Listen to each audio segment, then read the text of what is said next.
Mga kaigsunan ko din ni Kristo, maayong buntag kanatong tanan. Jogging na, pamalandong pa. Anya kita karon sa unang simana sa ordinaryong panahon sa atong liturhikanhong kalendaryo. Disyembre 10, Miyerkules nga adlaw 2023. Maghatag nitong hamubo nga pamalandong sa Ebanghelyo ni San Marcos.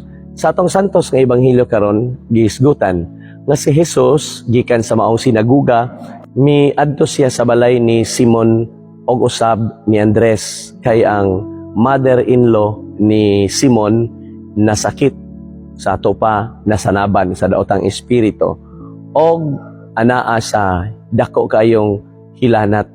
Busa iyang gipauban si Juan og usab si Santiago. Og sa ilang pag-adto didto tuod na sakit og unya gihikap ni Jesus og nanayo ang mother-in-law ni Simon. Og daghan pa ang mga masakiton sa maong lugar nga nangadto sa ilang balay aron lang gayod sa pagpapahawa sa mga daotang espiritu og pag-ayo sa mga sakit.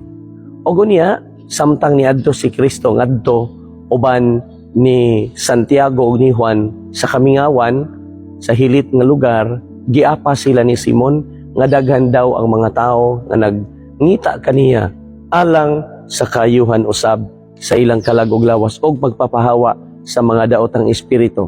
Apan miadto hinuon si Kristo sa mga sinaguga, nagwali sa mayong balita ug daghan kaayo ang nangaayo og usab napapahawa sa mga daotang espiritu o mga demonyo.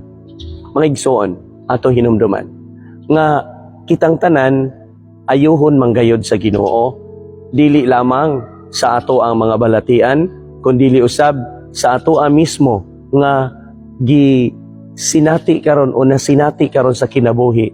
Kana bitong muingon ka sa imong kaugalingon, sige man kog paningkamot, lisod man gyapon kaayo, dali man mugawas ang kwarta, dali man mahurot ang kwarta. Kana mga igsoon atong tanawon mismo sa pamaagi sa atong pagkinabuhi. Mayon tagpo nga nagihulhugan siguro ta sa daotang espiritu, mao na nga dili ta makadisiplina sa atong kaugalingon kana mao nay satol nga pag-atake sa daotang espiritu diha kanato. Ug unsay giingon sa santos nga ebanghelyo, si Kristo miadto sa balay sa mother-in-law ni Simon og giayo siya, gihikap og naayo.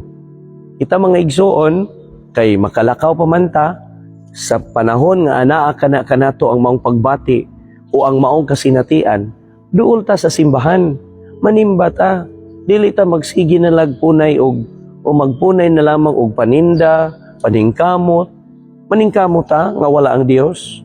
Bati ka na, dili ka na makatarunganon. Maningkamot ta, mayon ka, wakoy panahon, di ko makahimo nini kay sa akong trabaho, sa akong pagkaabogado, sa akong pagka-inhinyero, sa akong pagka-maestro, maestra, kapoy kayo tibuok simana. Ha? Mao ka na nga to ang prinsipyos kinabuhi, mga igsuon. Kinahanglan ta nga morirot.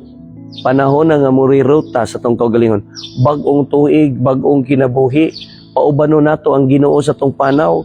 Wa man ta kahibaw unsay mahitabo nato ron nining tibuok tuig 2024.